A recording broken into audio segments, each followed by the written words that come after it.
panel of the day. It's called Math Museums, a Worldwide Explosion. I'm happy to introduce Professor Cindy Lawrence. She is the Executive Director of the National Museum of Mathematics in New York. I'm going to be passing the floor to her so she can introduce the panel and the panelists. A big applause to Professor Cindy Lawrence.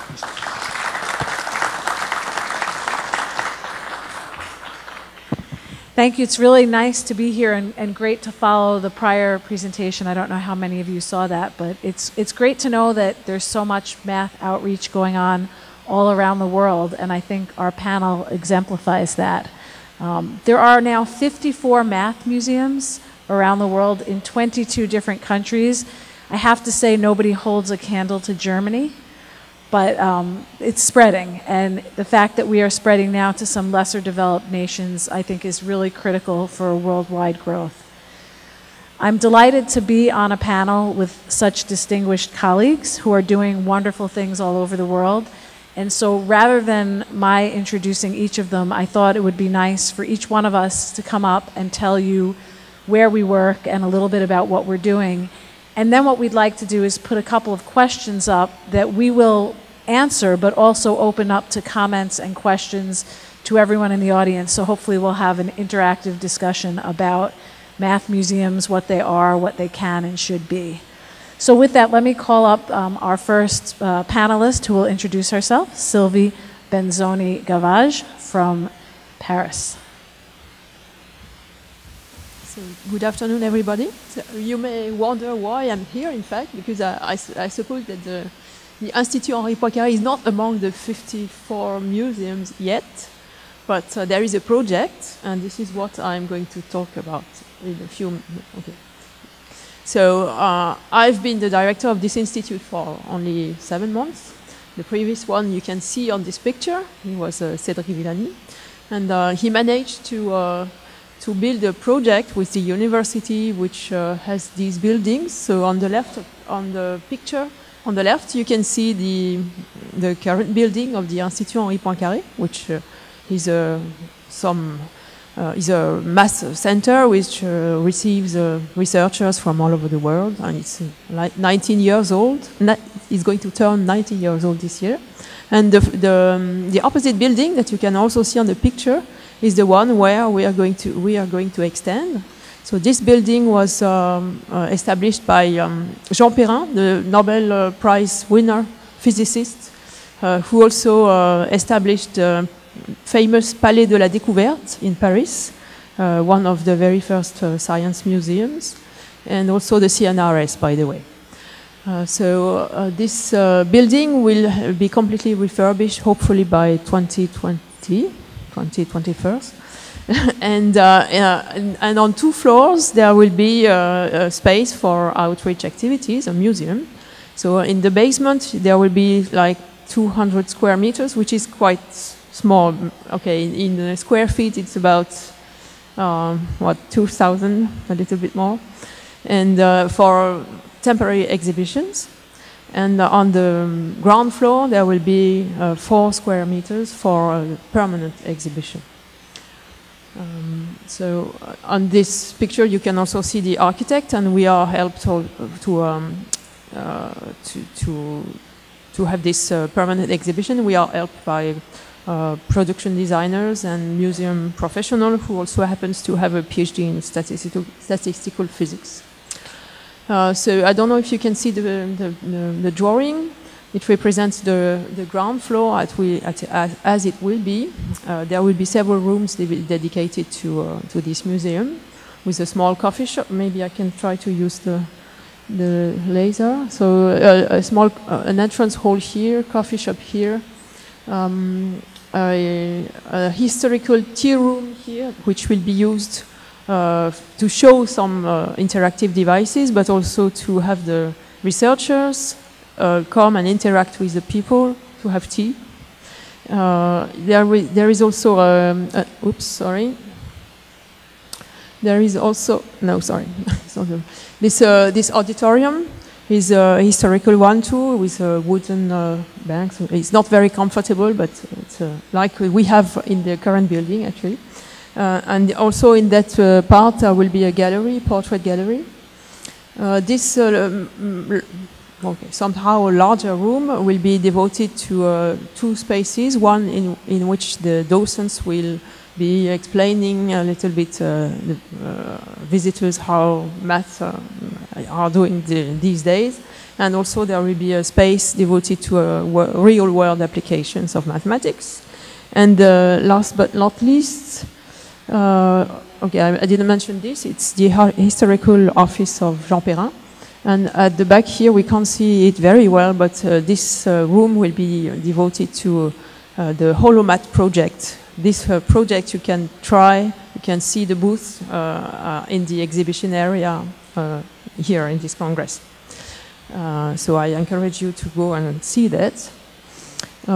Just to give you a few more figures, I don't know, okay, it's a 14 million euros project if we consider only the building, the refurbishment, but we also need some private money for the exhibitions. Yes, and what else? So these are pictures provided by the production designers, so you can see how the tea room will be, hopefully, and also the bigger room with these two spaces, this small space with stairs and a larger space here. And of course, here is a picture of the Holomat project. So please go and visit the booth. This is all. I advance. Okay.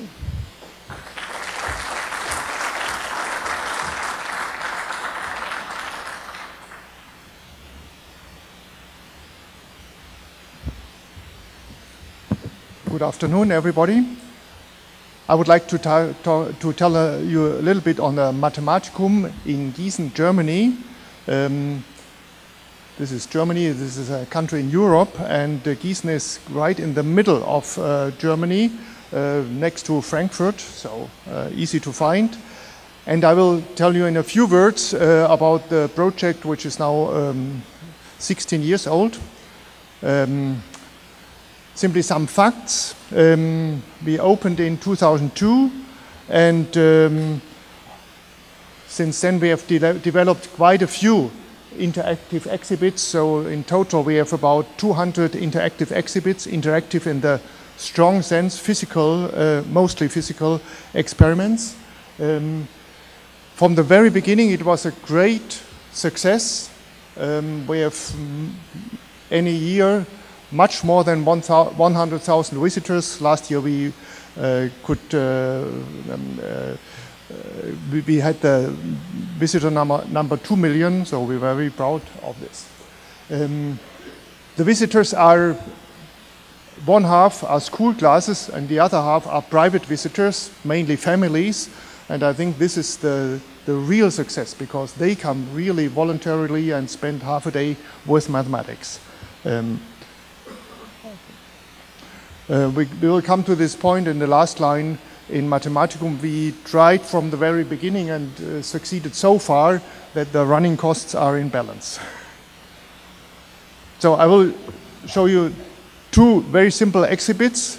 One I've also brought with me here. This is a cube and this is a tetrahedron. Very, very simple objects, perhaps the simplest geometrical 3D objects. And the idea, without telling something, is of course that this tetrahedron, this pyramid, must go into the cube. And it won't work. And this is two very important steps in our experiments. At first glance, it seems very easy, almost trivial, so there is no hurdle to start it. And then there is a difficulty or a surprise or something, and this difficulty makes the brain working. So people start trying, they start talking to each other, and whatever, they help each other, it won't work.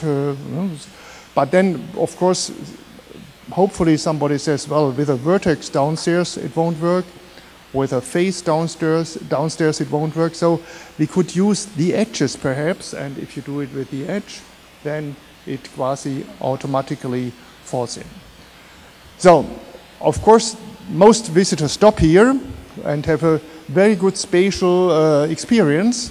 But of course, you can go further and speak on numbers, on volumes, on symmetry, and so on and so on. So it's a very rich thing to develop further.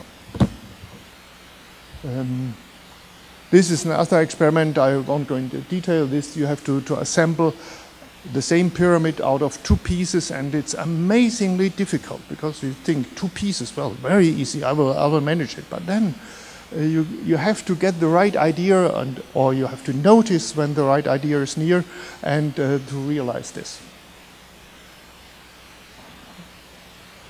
So you could ask, is this mathematics? Well, good question. I would say it's a first step into mathematics, and this has 2 implications. One is it is really a step into mathematics because your brain is working. You have to get ideas. It's not a boring place you do, but you have an idea. But of course, it's only a first step into mathematics, and many more could follow in school, in workshops, in lectures, and so on. Thank you.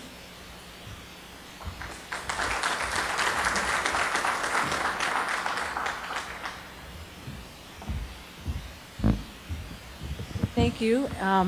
And a special thanks to Albrecht, because when my colleague Glenn had the idea to start America's only Museum of Mathematics, the first place we visited was the Mathematicum in Gießen, and it's thanks to your cooperative assistance and help that our project got underway.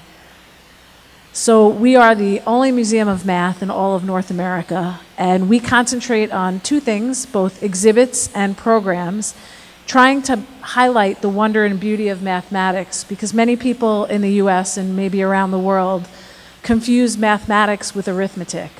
And mathematics is so much broader than learning an algorithm to solve a problem and repeating it. And we hope to inspire people and help them see that. We got started back in 2009 with a traveling exhibit. There were about 20 different math exhibits included in this, and really the reason that we did this was because so many people who heard about this idea to open a museum of mathematics felt that it was a very foolish idea, because after all, nobody likes math, so why would anybody come to a museum of math? And so we built this because honestly, we didn't know if people were right or wrong in the US. And so we thought, we'll try with this, and either it will be a failed experiment, or if not, maybe we'll go on to do something bigger. And so I'm really excited by the fact that this was such a success. It traveled around the country for about 5 years, and it's now permanently installed in the Science Center in Singapore. So if anybody ventures that way, you can see it. But it was really on the backs of this exhibit that the museum was built, because people loved this exhibit. They came from all over the place. Every museum that it visited got in touch with us and said their visitation went up. Math teachers especially were delighted to have a place to come and bring their students. So I think a picture is worth 1,000 words, and you can see the engagement of visitors of all ages in some of these pictures. If you've been in the exhibit hall, you may notice that picture on the top right with the square-wheeled tricycle looks very familiar. We actually did bring 2 of those to Brazil, and they are traveling around Brazil and have been for about the last 4 years or so. I also brought 1 sample exhibit that you can also see in the exhibit hall, but you can create a plane of laser light and use it to light up cross sections of different solids. So if you haven't tried that in the exhibit hall, I encourage you to try it, or come up at the end of this presentation. I'm happy to show it to you. We also do a lot of programs, and you can see lots of people there. One of the things we really like to do is get a lot of people out on the street in the public doing something mathematical. So that picture on the top left maybe was our most successful public event. We decided to prove the Pythagorean theorem using a very famous right triangle that is the Flatiron Building in New York City.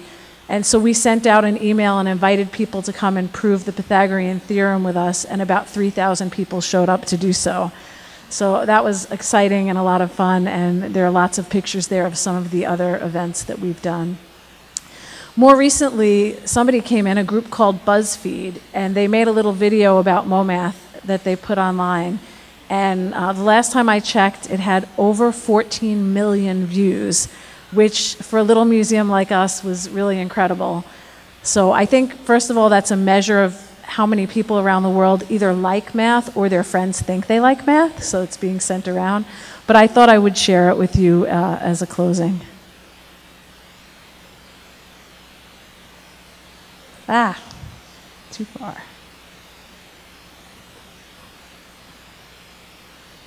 Gee, it's supposed to just play.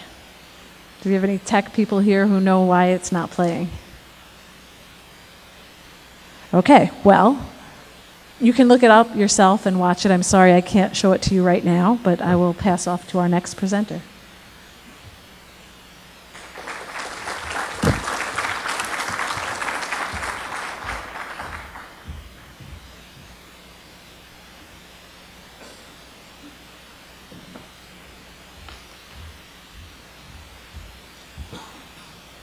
Hello, good afternoon, everybody.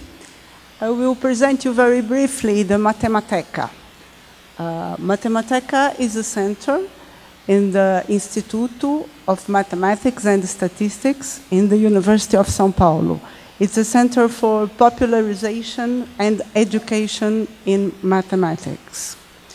Well, since 2003, we are the team, the Mathematica team, has been working on creating interactive mathematical objects. Okay, this is difficult to describe. Even in Portuguese, I don't know what words to use. We can call them exhibits, experiments, etc. The initial intention was to reach our undergraduate students. Oh, it doesn't work. Ah, okay. First intentions.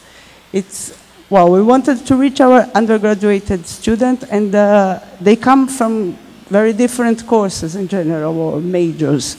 Engineering, physics, mathematics, of course, architecture, well, a lot of different courses.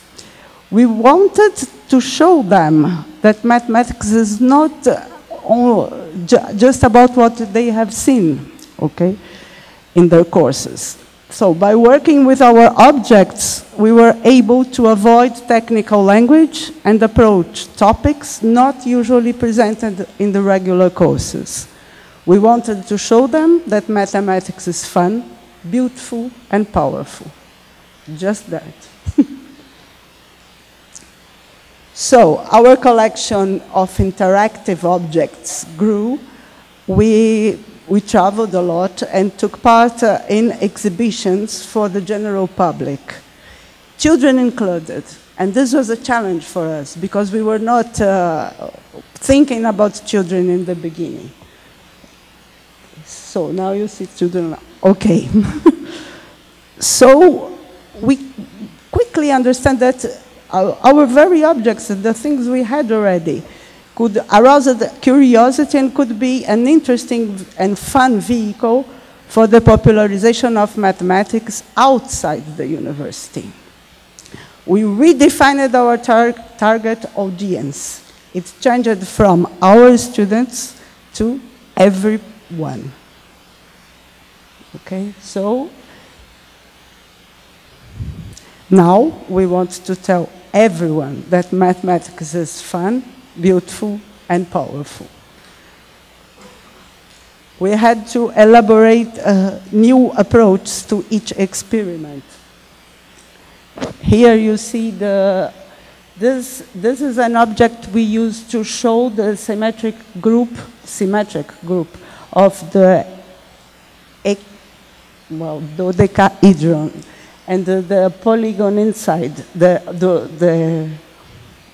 polyhedron inside attracts a lot of attention from the children. So we had to come up with something about this object because they were very attracted to it. And surprisingly, we arrived to challenge them in a way that they arrived to have an aha moment with this object, okay? And I will not tell you how, because this is, well, this will spoil everything. But once I saw a child calling her friends, oh, come and see. I can see something you can't. So this is very nice. Oh, this is also children with our, this is the tic-tac-toe. The slides you see are photos from our exhibition of that took place in the University of São Paulo in 2014. It lasted 1 month, which is the longest exhibition we organized. Mathematica does not have a place to maintain a permanent exhibition. Part of the collection is displayed in the corridors of our institute, and we try to organize exhibitions from time to time. Okay, this is also the same exhibition. We'll stop there. I think you will recognize most of the objects from other mathematical museums. I hope not all of them. Okay, this is, well, Königsberg Bridge generalized more or less. So what can we achieve? We arouse the curiosity about mathematics. And this is the first step to learning, and crucial if we want to make learning interesting. And we show that math is related to many different fields and has many different motivations. I will conclude now. This is another, on a sad note, I'm sorry. Brazil does not have a mathematics museum. And more importantly, we have very serious problems concerning basic education, not only in mathematics. I'm certainly not implying that math museums would fix our educational issues, but I do believe that visiting museums, science centers, and exhibitions has an important role on the educational process. Museums help to build an environment that values knowledge, and mathematics is one of the pillars of the world culture. So let's build more museums, perhaps one in Brazil. Thank you.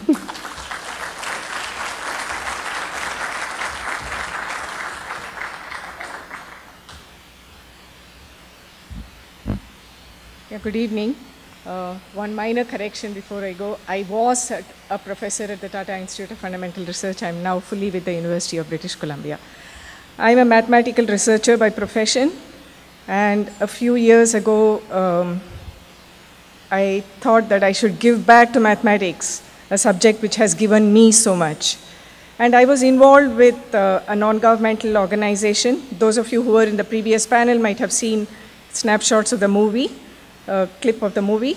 So this is a non-governmental organization in South India which takes math museums to underprivileged children, mobile labs. Most of the schools do not have proper laboratories, the rural schools, and this NGO started with taking the mobile labs to the schools so that the students and teachers can relate to what they learn in class.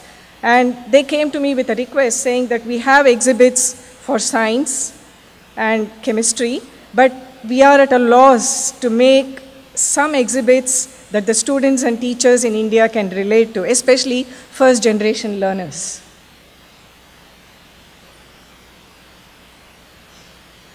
Yeah, so this is the math park that we built. It's called the Ramanujan Math Park.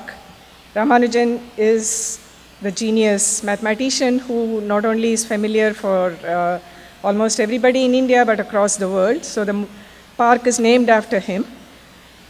And it was constructed, like I said, with this not-for-profit organization, Agastya Foundation.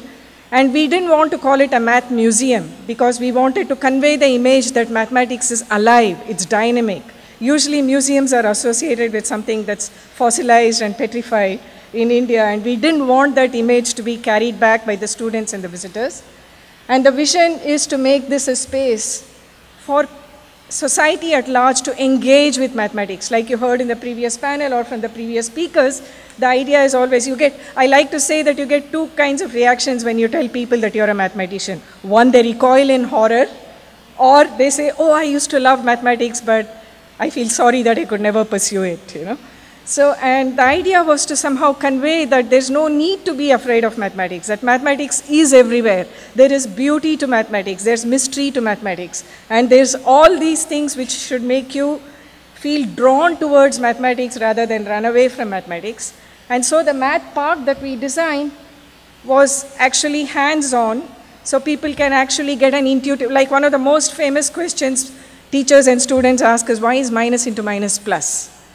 So rather than give a rigorous proof, the idea is to have exhibits to make the children and teachers understand that minus is nothing but you're introducing a vector, and minus is just reversing the direction. And to make all this sort of engaging, so this is the math park, you'll see the movie. So let me, the sound. So we started with the pi gate. This is the most famous selfie place in the park. And you see the decimal expansion for pi. As you walk around the park, you see the decimal expansion. And this is the bust of Ramanujan. We have the Platonic solids, where the children actually can experiment and demonstrate v minus e plus f equals 2, for instance. This is Archimedes, how he understood pi. So the Pythagoras theorem, so that children can actually experiment. This is the famous story in India, the power of exponentiation. So I'll let you watch the movie and then.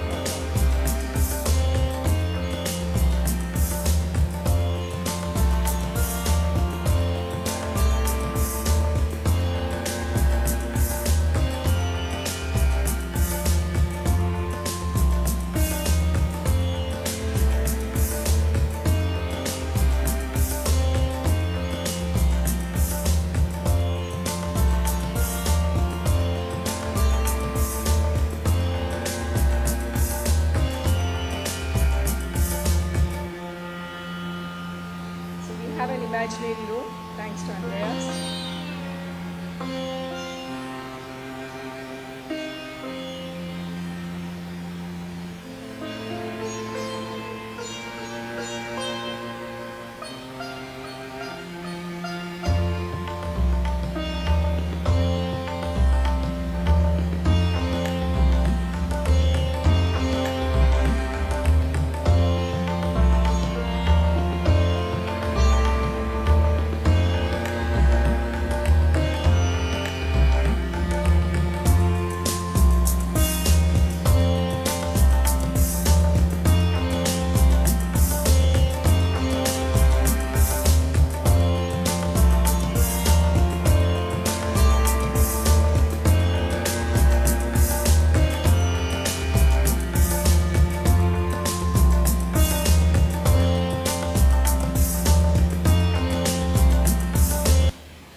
So this is basically a very short movie about the Ramanujan math part. But for us, the biggest testimony was from one of the recent interns who came to work there from a very prestigious institute in India. But he was from a rural background. And he said, in my next birth, if I'm born on planet Earth, then I wish that I was born in a place close to where there's something like an Agastya Science Center and where there's something like a Ramanujan Math Park. That for us was the testimony. The idea is to get people to engage with mathematics.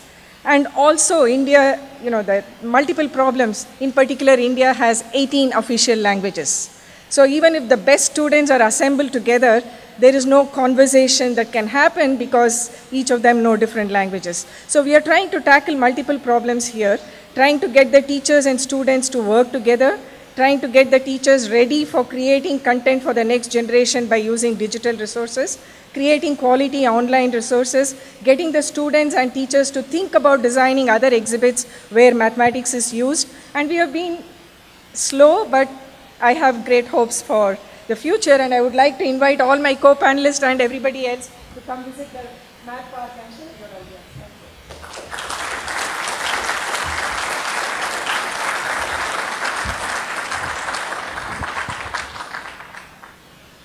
Okay, so now we're going to move into the more, hopefully, interactive part of our conversation. And we've got a couple of questions for discussion. And I think what we'll do is invite the panelists to answer the question. Maybe everyone has something to say, maybe on some just one or two, and then certainly open it up to the audience if you have any questions or comments that you want to add. So the first question is, why should we have a math museum at all? What's the goal of a museum? What should the role be? What impact can it have? And what sort of things really happen in a math museum? So any of the panelists who'd like to jump in, please feel free.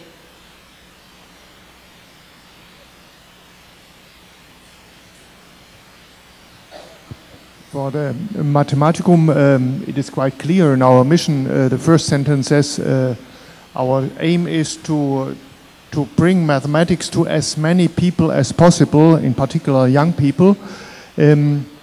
So in my view, this is not an institute to select the most gifted mathematicians, but it's mathematics for everybody. And the goal is, in my opinion, not to teach mathematics. I doubt whether this works in our institution, but to alter the attitude towards mathematics. We have heard this many times, that people are afraid of mathematics, or say, politicians say, at least in Germany often, I was never good in mathematics, still I'm a politician and so. But we want to alter this attitude.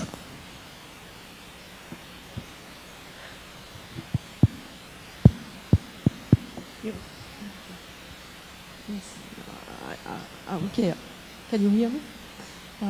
Yes, one of the goals, I think, is to kind of open the eyes of the public.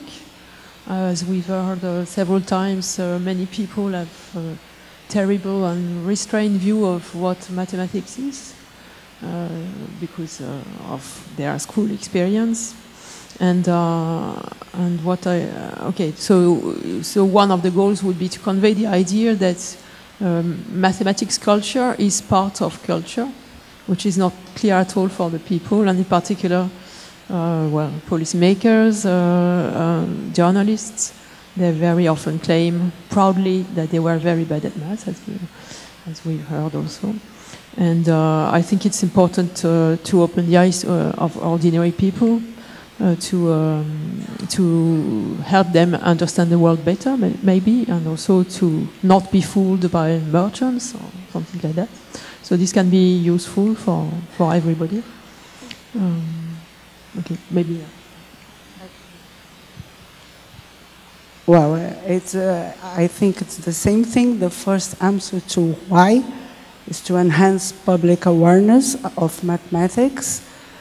And I think that each different place has to think about your, let's say, museum, the museum that is good for the public that live around and we will attend to.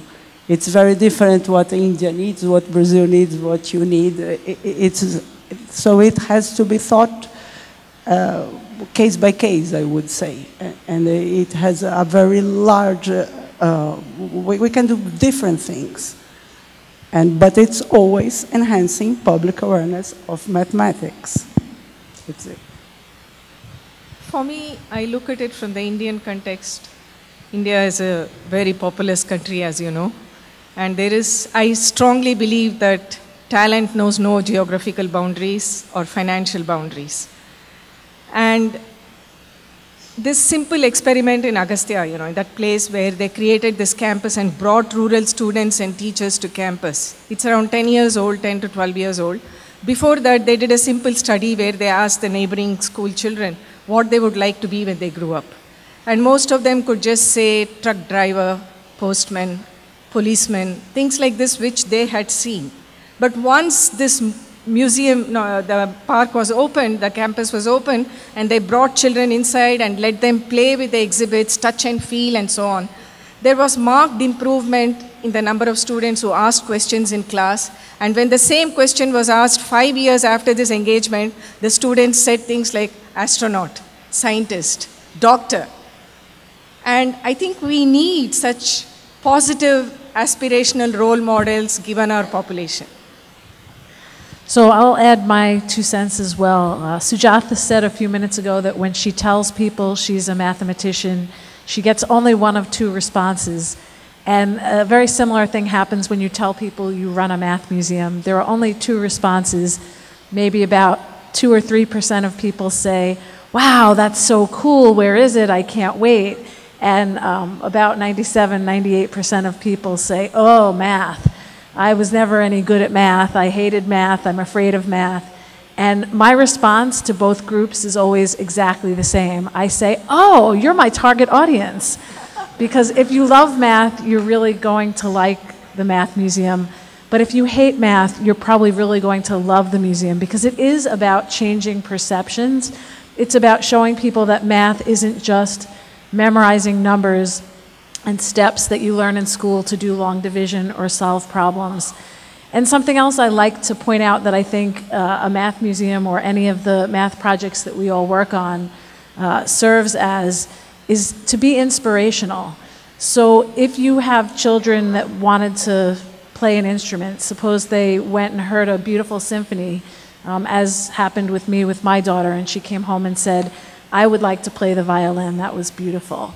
And what children don't realize when they say something like that is when they first get that violin, they don't sound beautiful at all. And if you're a parent who had to listen to that for a year or more, you know what I'm talking about. But people do understand that if they learn how to read music, which is sort of a foreign notation when you first start, and if you practice your scales over and over and over again, then eventually you learn how to play beautiful music.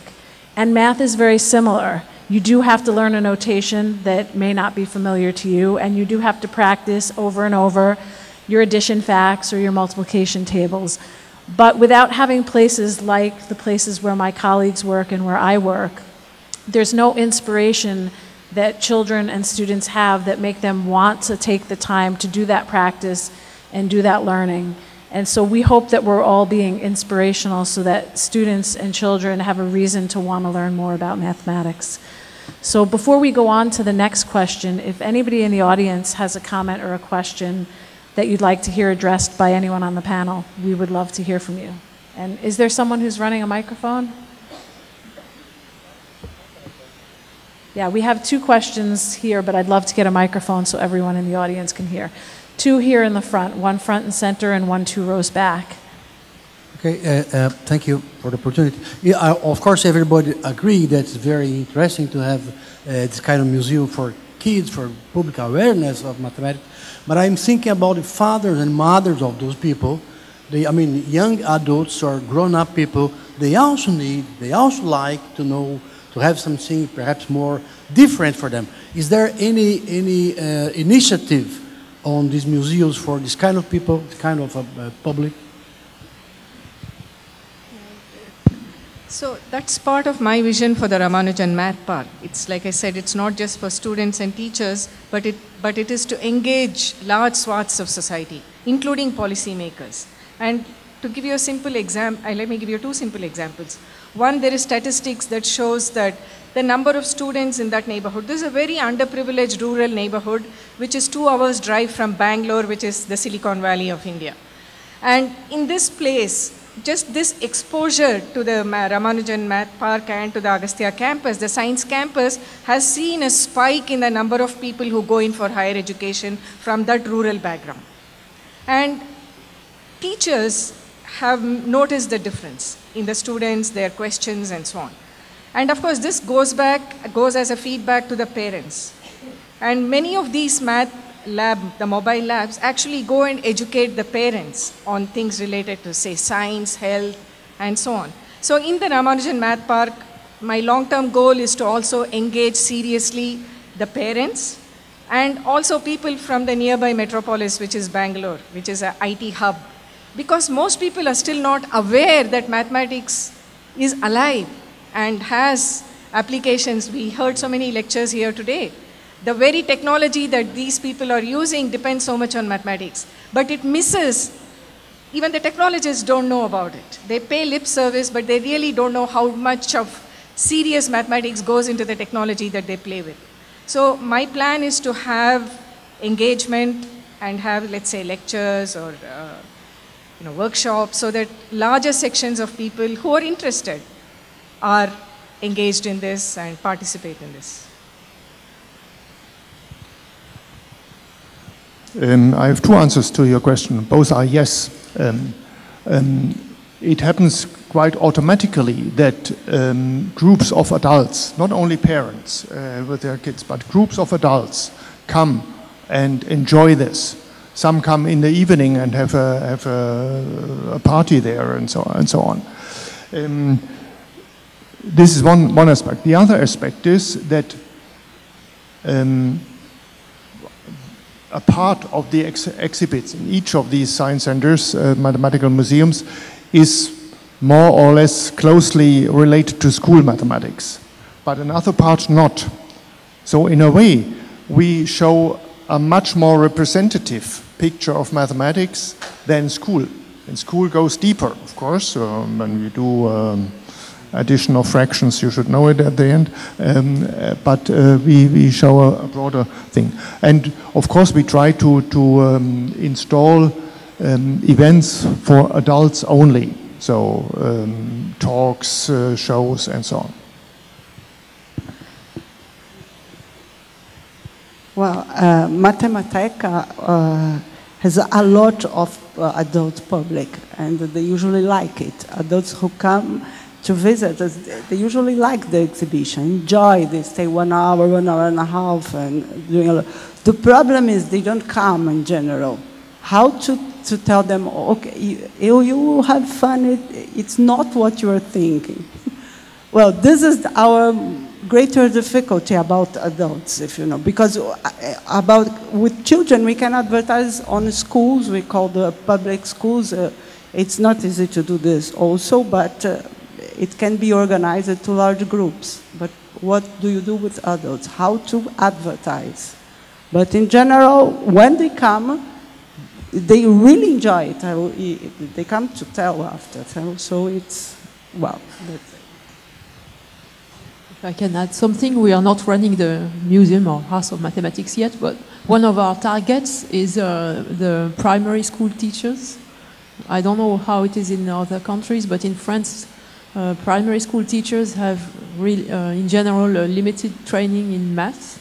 Usually they come more from human sciences training. And so we hope that we can attract them. Okay, we are in contact with the academy, I don't know how it's called, academy. So we hope that we can attract some of them. So I can say that in MoMath in New York City, during the school week, we get a lot of school children, but on the weekends, we've had research done and we get 50% families and 50% adults coming without any children at all. So we do see a lot of adults, and we do have also programs that are targeted at adults. We have an adult mathematics lecture series, but it's targeted at a general audience, not at mathematicians. And we had, in one example, Jennifer Chase, who's the head of Microsoft Research in Cambridge, come and give a talk on data science and how she uses that in her research. And about 1.5 years later, I got a letter from somebody who said, this is an adult, I just want you to know that that talk last April changed my life. I quit my job, I went back to school, I'm now finishing a doctorate in data science, and so thank you. So it is possible for museums of math to absolutely impact adults. And I know you still have the microphone. If you pass it 2 rows back, I think we have time for, we had one more question on this topic, and then we'll move to another topic. I noticed that many of the panelists told about experiments of bringing the museum out to people, like in India and in Brazil. I would like to hear a bit more about this outgoing activities, where you actually bring the museum to the people, and what's the thoughts behind it? Our outgoing activity is, it's not, well, we take our exhibition, we put in a truck and we go somewhere and we show to people. We stay like a week, or in general it's a week, because it's difficult to find mediators to stay there. In general, they are our undergraduate students, and they can't be away for more than a week. So this is how we do this, and it's very, very, well, it's a lot of work involved in this. the transportation. You have to put together the exhibition and come back again, and that's it.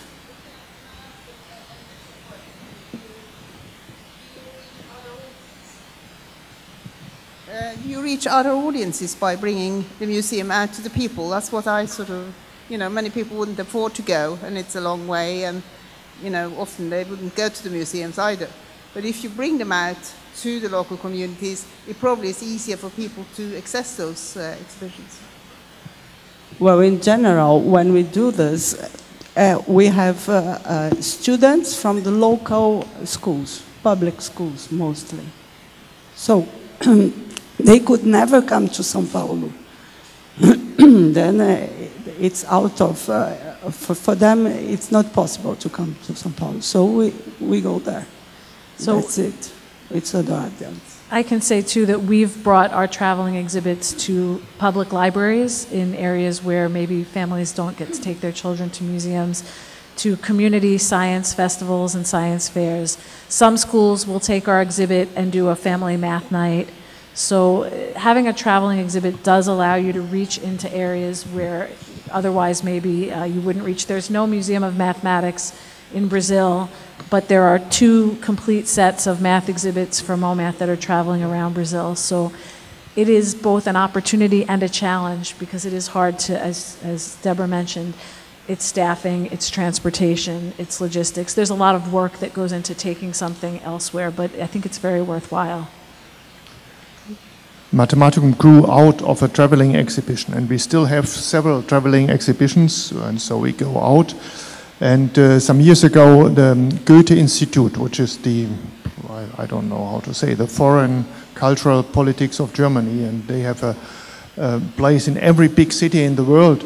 They had the idea to do mathematics with these exhibitions, and they sent the exhibition in every city in the world, and it was everywhere an success. So a success. So success. Sorry.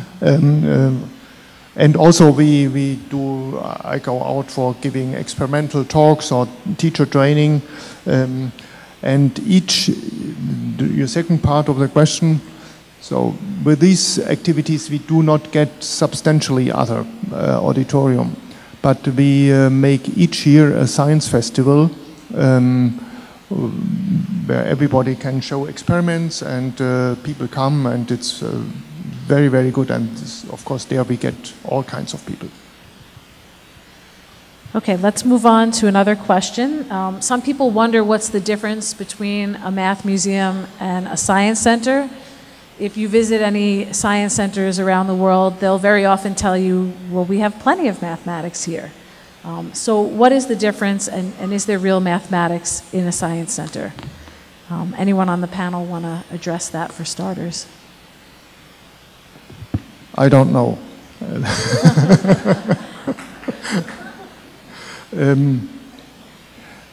Of course, Science Center have other topics, mostly beginning with physics and so on. But the idea that we bring science in the broad sense to people using interactive exhibits, this is, I would define Science Center by this method. And then we are much more in the Science Center world as in the museum world. With the Ramanujan Math Park, the two are integrated very well because it's a huge open-air campus. So they have a biodiversity center, they already had science exhibits, and they were really looking for something in mathematics which the rural children could relate to. And of course there's the digital part with imaginary, but other hands-on, some of those which you saw in the movie. But what we also do with the teachers and students who come there is try to get them to make connections between what they see in the physics lab, say, and then try to connect it with what they see in the maths. Do you see the maths with, can you relate the maths that you see here to something that you saw in the physics? So we try to ask such questions of teachers and students and try to integrate them so that they get this idea that mathematics is relevant even in physics and in other areas. And I would agree with Albrecht that we view ourselves as a kind of a science center in that we are hands-on And although we have the word museum in our name, we knew when we chose our name that that was potentially a risk, because people do think of museums sometimes as stuffy, hands-off kinds of places. But one of the things that I think is quite different is that when science centers talk about all the math they have, a lot of times they're talking about math used as a tool. So if there's a physics experiment, they show a math formula and they say, see, we have math.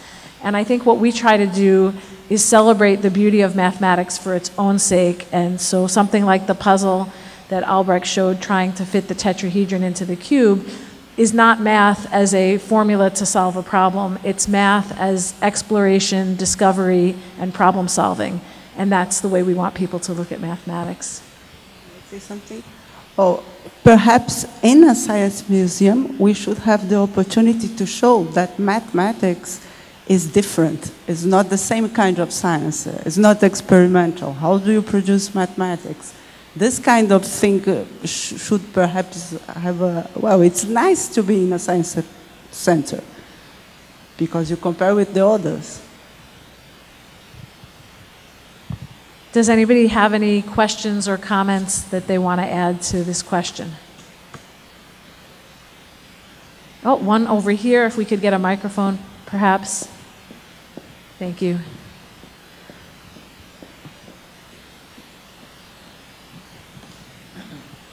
Okay, thank you. So, my name is Andres Navas, I come from Chile.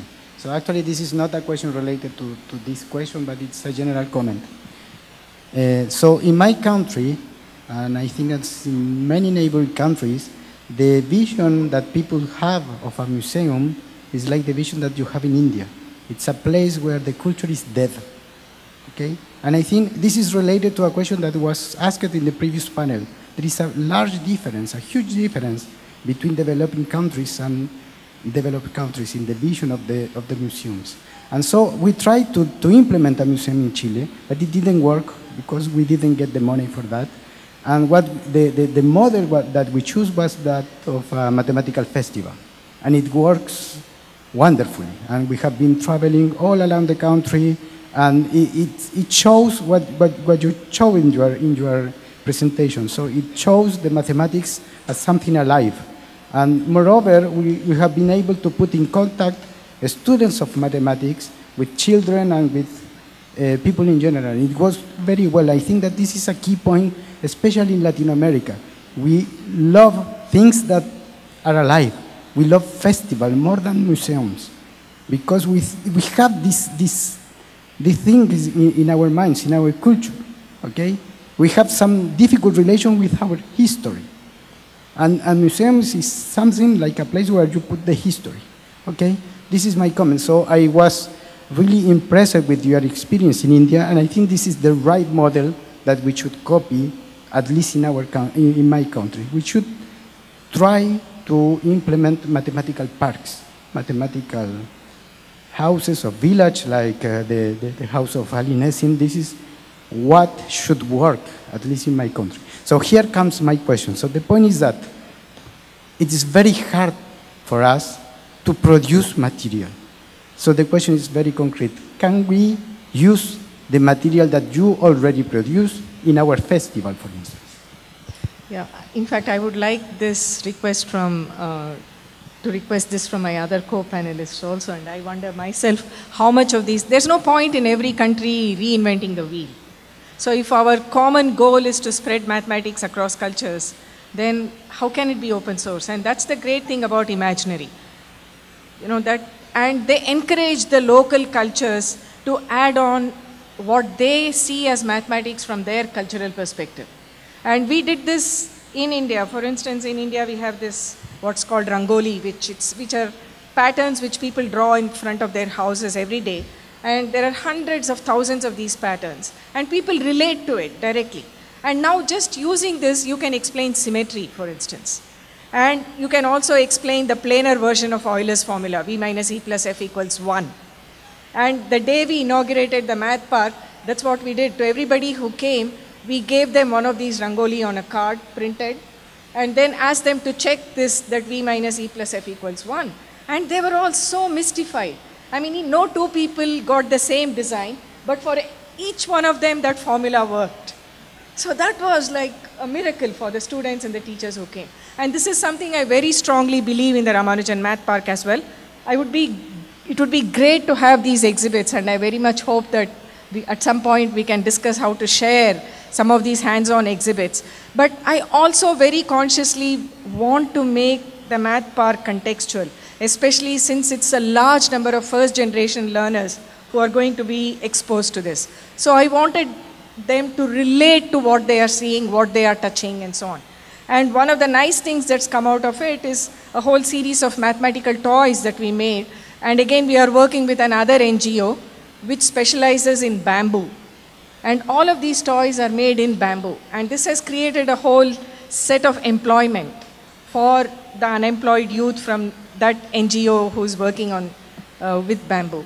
And this has been picked up, thankfully, by the government of India. You know, this model of Agastya taking the museum on wheels, you know, the lab on wheels. So much of the funding for, well, not for this one, but for other parts of India, they wanted to replicate it. And the capital expenses were borne by the government, and the operational expenses as well were borne by the government. But the ideas were transferred from the Agastya original campus. So that was shared. This was picked up by the government of India. Now different states have science centers where these models are replicated. And part of the job that we want to do is also provide content, because just having the exhibits is not enough. The students and the teachers should know what is the math behind this, what is the science behind this. And this calls for producing content in 25 different languages in India, if you want the students and teachers to really benefit from that. So this is all part of the larger goals that we have for the Math Park.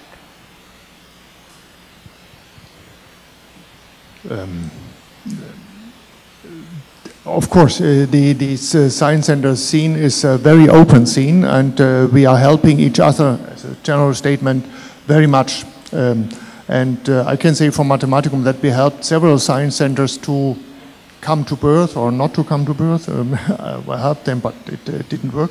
I can say this is my first answer. Feel free to contact us or whatever, I think we can do something. But on the other hand, when we see an exhibit and try to incorporate this in our institution, we always think, is this the best thing? How could the mathematics be shown even better? And this is a great adventure, and I would recommend to do this. So not getting things somehow, somewhere. This is as a starting point, but then you have to identify with yourself with these things, and this is like inventing or finding a mathematical proof or a new theorem. This is even if it's seemingly only a little bit, it's a great thing, and I can recommend this from my very heart. Can I say something? I agree with you. It's fun to do this. Even if you are trying to copy something, you see that you will have to add something that, from yourself. And well, the Mathematica, we have a lot of copies in Brazil. People from, well, I don't know, Pará, Mato Grosso, they ask us, oh, I would like to do an exact copy of this. Can you help me? Well, yes, of course. And sometimes even the artisan we use is used to do copies for other people. So yes, we do our best in this. Okay, let's move on then to another topic. This is, I think, one that's perhaps hotly debated a little bit more than some of the others, which is, should a museum of mathematics be focused on education or on entertainment? And sometimes those who feel it should be focused on education will ask if a class came to visit, for example, MoMath, did their test scores go up after that visit? And so let me open it to the panel for opinion.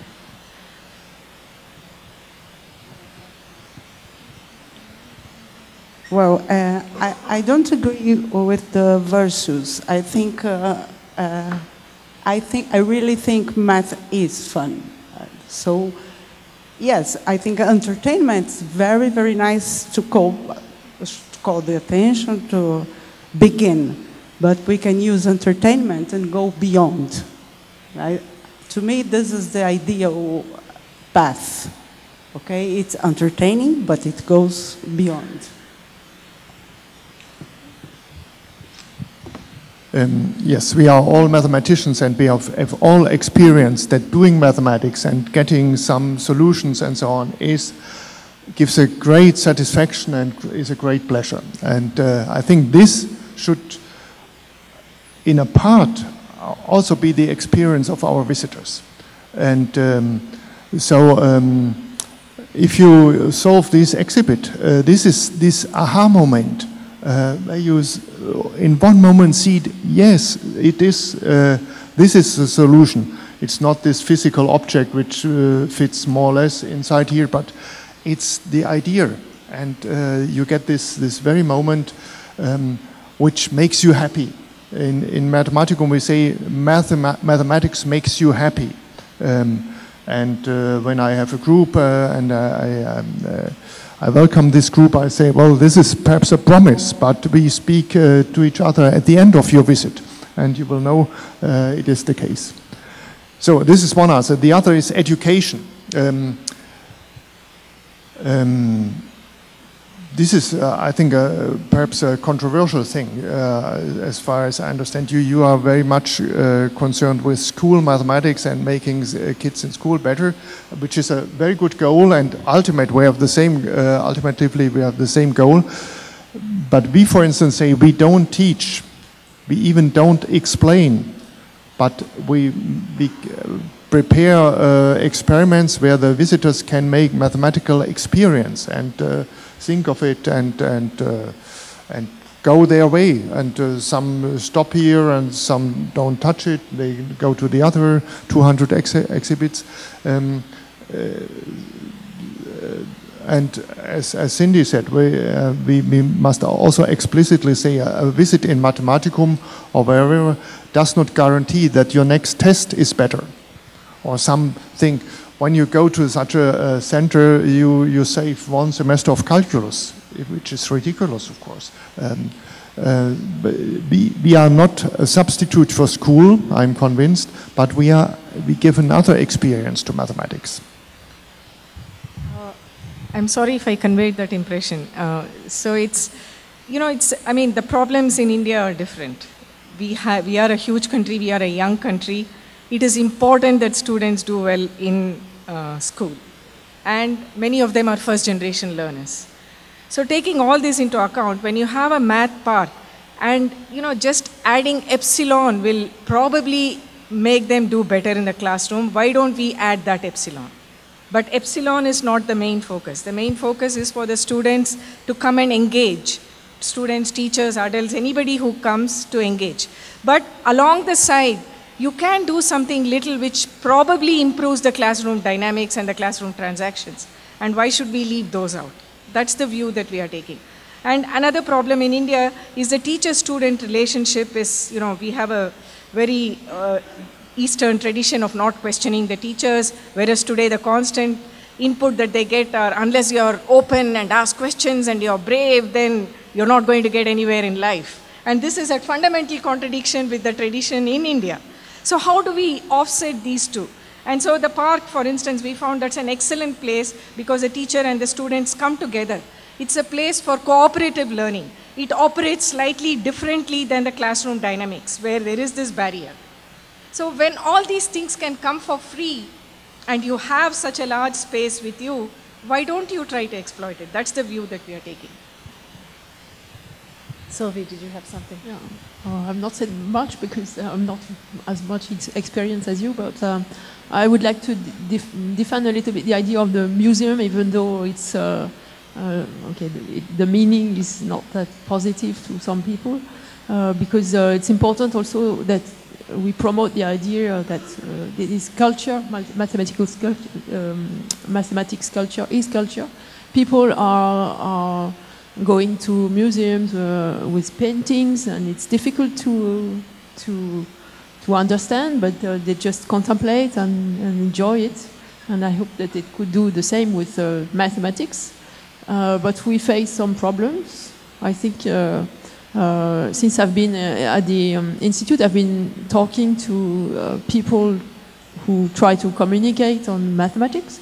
And one problem is abstraction, as you know. It's really frightening for most people. And it's puzzling to me that they are eager to learn things about cosmology or biology because they can visualize. But what can they visualize? It's only artist views, or they just see analogies. If you visualize an atom, it's not an atom, it's just a drawing. And so they are not that eager to contemplate mathematics. For instance, if we talk to them about spheres in dimension 24, it's difficult for them to visualize. But we must find a way, we must find some visual aids to help the people have access to the mental representations of mathematicians, I think. I think, too, that a math museum can become a community center, a focus where if you attract mathematicians and those who are highly mathematically literate, and you're also attracting an audience that doesn't have that same expertise, and if you can get those two groups interacting, that's a win all around. And I think that does also foster school achievement. And one of the things that I found inspiring from talking to Sylvie the other day, and maybe you want to just mention about the room that you plan to have for just that kind of interaction between mathematicians and the public. To add something? Yeah, so I think you should share that. We hope it will work, but our plan is to have researchers coming down to the museum part and interact with the people. So there can be several ways. They can just talk to them. If there are some, I don't know, blackboards, they can say what they want. But I think also they can come with an object that they cherish and that tells something about their research, and or a formula or something like this. So we hope that researchers will come and leave something and exchange with the public, either in the tea room or also in the coffee shop. I will say most people that are not involved with mathematics don't have any idea that math research even exists or what math researchers do. And so I love the idea, and I'm going to steal it, sorry. We've done a little bit of things like that, but I'd love to do more of really getting general audiences in front of mathematicians for more personal conversations and interactions. I think that's wonderful. We had for several years a kind of talk format where we invited a mathematician, and I talked with him or her for 1 hour. Different questions: how did you come to mathematics, what did you do as a child, and so on. And we had different kinds, from Peter Scholze was here as an assistant, to math teachers or journalists even who studied mathematics. And this was always very, very interesting, and people liked it. Does anybody have any question or comment? I see way in the back we have a question. We're going to make our microphone run, and then we'll come back to the front.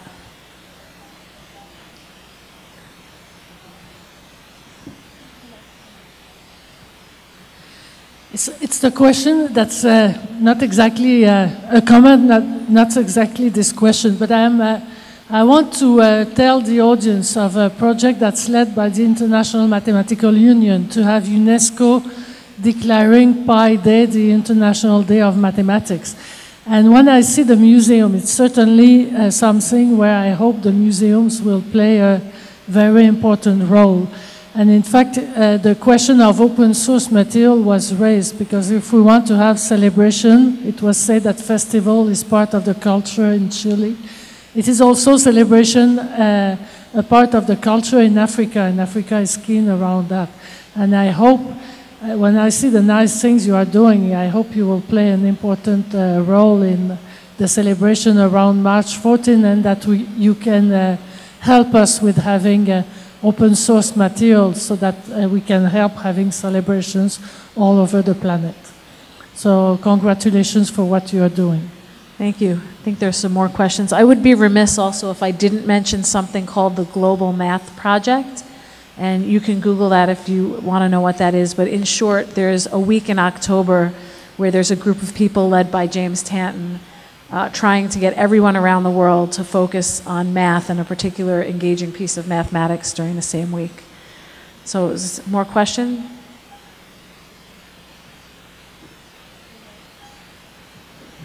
Well, thank you very much. That education and entertainment is quite important thing that I'm in the math education.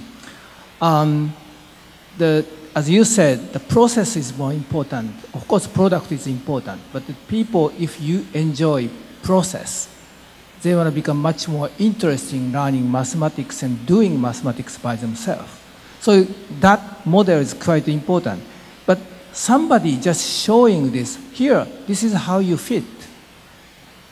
That's still audience might say, oh, that's nice. And then the conversation ends. Or if that person who tried to do this but could not reach to the result, they may just simply give up.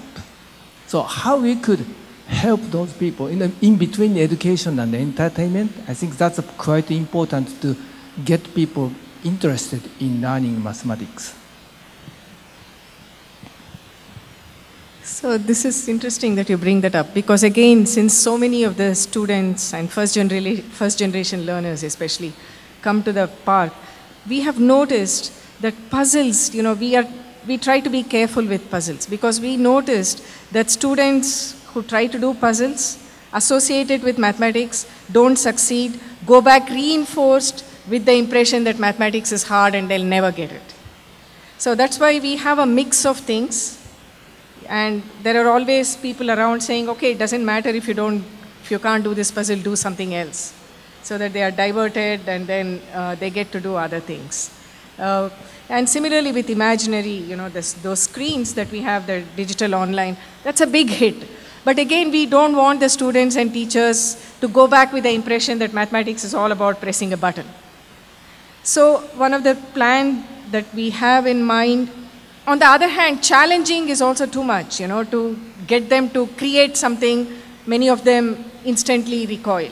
So we want to combine all of these and, for instance, have competitions wherein the student and teacher teams choose their favorite exhibit or their favorite imaginary screen, and then click on the I button, try to understand the mathematics, and then make a presentation.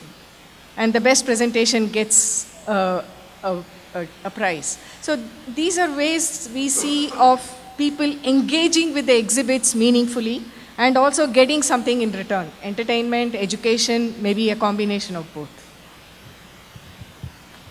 Our model for visitors is that a visitor is a researcher. And this is a kind of research problem. And in research, we all know there is nobody who tells me the right answer. I myself have to get the right answer and have also to convince myself that it is the right answer. So our explainers must not tell the solution, because the solution is the great thing for the visitor, and this enforces him or her and makes him or her strong. So they talk to each other and they ask questions, and sometimes they give a little innocent, seemingly innocent hint. So at the end there is the success. But sometimes it takes a long time, and it's difficult for somebody who knows it to have the patience to look at and not to help, but But then the visitor has this moment of success, and this makes him strong. I think your question is a good one, and it's hard, because if somebody can't solve the problem and they leave and they say math is hard, that's not good.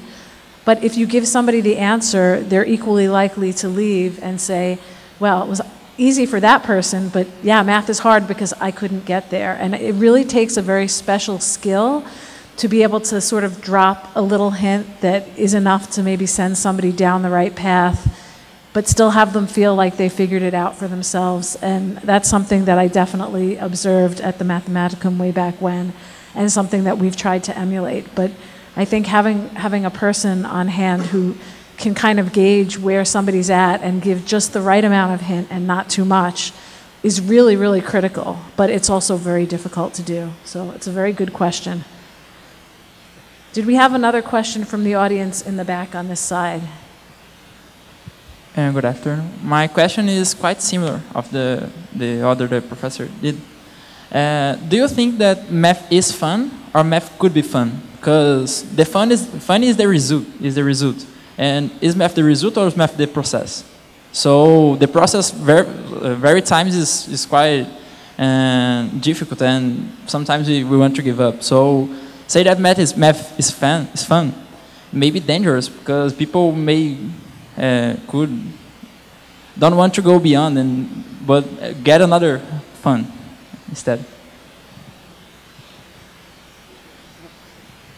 Well, certainly, not everybody has this opinion. It's, of course, but I think math is fun, or perhaps you put it better. It can be fun, okay? It depends. But, well, a bit answering also him, we have in the Mathematica a tic-tac-toe, a 3D tic-tac-toe, 3 by 3 by 3. And we have also a 4 by 4 by 4. Well, people love this because it's a game. A game is always fun. Do you agree? Game is fun. Okay. This 3 by 3 by 3 has a winning strategy very, very easy. You can, well, it's easy to understand. But if you tell someone this, usually the visitor don't like to be told that, the first will win. If he knows how to play, the first player will win. This is not the kind of thing you tell the visitor. So what you do? Oh, you wait after, I don't know, 5 or 6 rounds. I say, is the first player has an advantage? Oh, yes, I think so. You know, it's a step by step, and wow. You can go and play a lot of games and go away, and that's all. Or you can ask questions. It depends. It depends on the visitor. I think it's very active process from the part of the visitor. So that's it. It's a very crucial question, and I would like to make a point here. We try to make our exhibits, and I say something to this, so that people come to us because of mathematics, not in spite of mathematics. It would be naive to say math is fun because we make strange colors and fog and music and noise and whatever. No, we have very pure exhibits. And we would like to bring the visitor as quickly as possible to the mathematical effect, to the mathematical phenomenon. And of course, this relates to the question of you. Mathematics, we all know this, is not always fun. Sometimes it's very difficult, and you don't know when you have solved the problem. It's terrible. Everybody can tell stories of his or her life, but when you get this moment where you see the solution for the first time, or also for the second time, then this gives you the satisfaction. So I think in the end, yes, and this should experience every visitor, and you all will, I'm sure you will agree with it, that our visitors leave our institutions in a good mood. They are not tired. They are not sorry. I have 50 experiments I didn't solve. But I have to add, in a very good mood. They don't all leave in a good mood, because we very often have screaming, crying children being dragged out by their parents, and the children are saying, "I don't want to go." So, but the point is clear. So I agree with Deborah that mathematics can be fun, and the goal of museums and parks should be to make that the tipping point. You know, there's something ineffable about learning. If everybody knew what the silver bullet was to make everybody learn, we wouldn't have any problems in the world. there is something ineffable about teaching and learning. And you don't know what works universally. I don't believe that there's anything that works universally. But there is something that can trigger something in corners that you don't expect, or in places that you least expect. And engagement is important. And mathematics is one of the subjects that students and people in large don't engage with because there's the fear factor. They don't see the relevance. They don't relate it to anything that they are seeing in their daily lives. So museums or parks like this can break that barrier, then can encourage engagement, which possibly can make it more interesting, because again, I don't believe that students are not capable of doing mathematics. So there can be this tipping point, there can be this trigger, and it could be a math museum or some exhibit in a math museum. Okay, let's go forward. Is it possible to actually teach mathematics in a museum setting? Is that actually possible? Feel free. May I? I would like to say that it's difficult, it's a really challenge to convey recent mathematics to other people, and we can see it here. It's difficult for researchers to convey their results to other researchers who are from a different field. And so the gap with the general public is tremendously wider, and it's a real challenge, I think. Maybe we can talk a little bit about the beauty of mathematics. Mathematicians like conveying the idea that mathematics is beautiful. But the problem is the people, they are not really sensitive to that beauty. Because, they can be sensitive to the beauty of pictures, and there is this imaginary projects which produces beautiful pictures, that's true. They can be also sensitive to the beauty of objects. And it's amazing as how, at the Institute in Paris, we have a collection of models of algebraic surfaces. And there are many people fascinated by these objects just because they are nice. They don't want to know anything about the mathematics behind that. So this is a challenge to convey the beauty of mathematics beyond these pictures and objects. I mean the beauty of mathematical constructions and reasoning. So that's an important thing.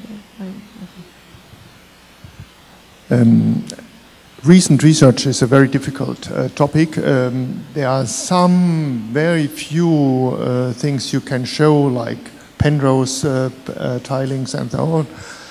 But we in mathematics have a great advantage to all other subjects because when a theorem is proved, and even when it was proved 2,000 years ago, its truth stays forever.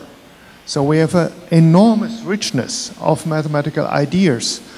Some very old. Think of the Greek mathematics. It's fascinating, and other parts of the world have done marvelous things. And so we can show this. We are not urged, like other subjects, physics or chemistry, to show the recent research, but we have great ideas which do not lose their value because they are hundreds or 1,000 years old. Yeah, again, I can only speak with the park in the background because that's a different kind of ambience in an atmosphere. And we have found that it is useful. For me, the benchmark, especially the entrance, is the Pi Gate, which, like I said, has become the most selfied place on the whole park. And for me, the benchmark is anybody who comes through the park and goes out understanding that pi is an irrational number and what it means to be an irrational number.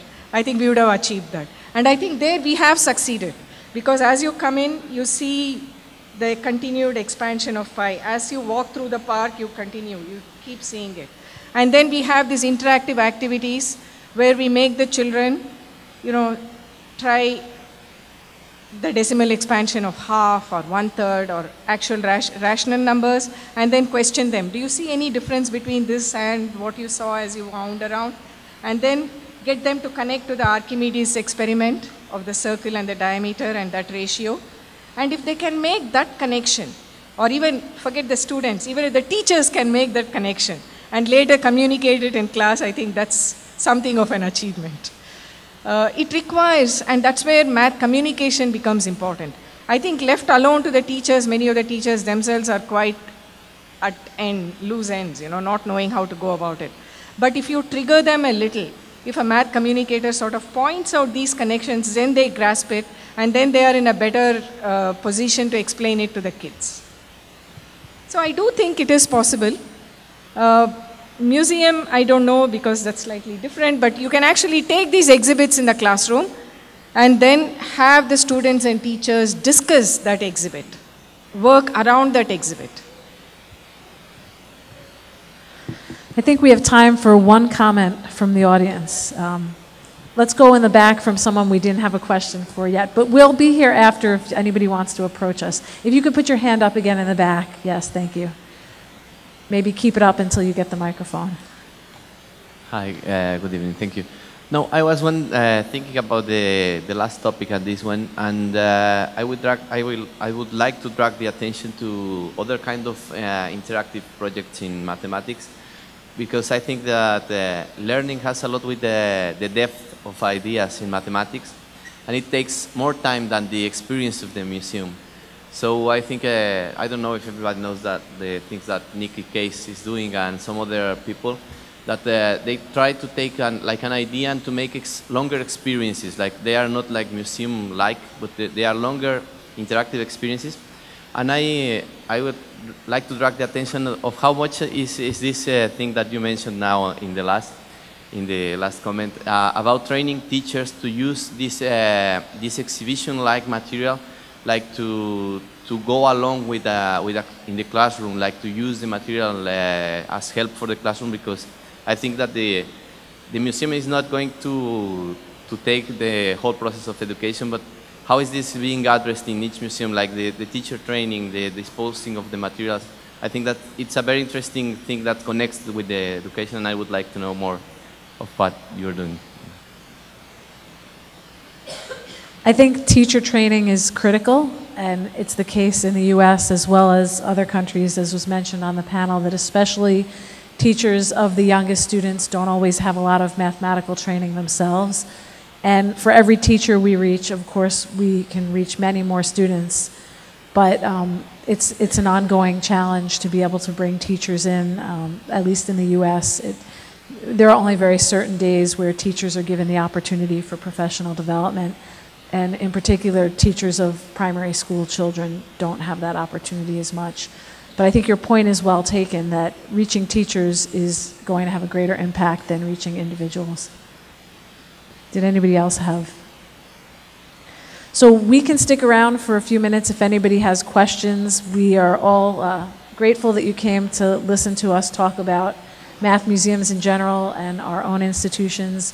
If anybody thinks they're going to find themselves in New York City, I certainly welcome you to come visit MoMath. I even have some free passes, but you have to come say hello to me to get them. So thank you.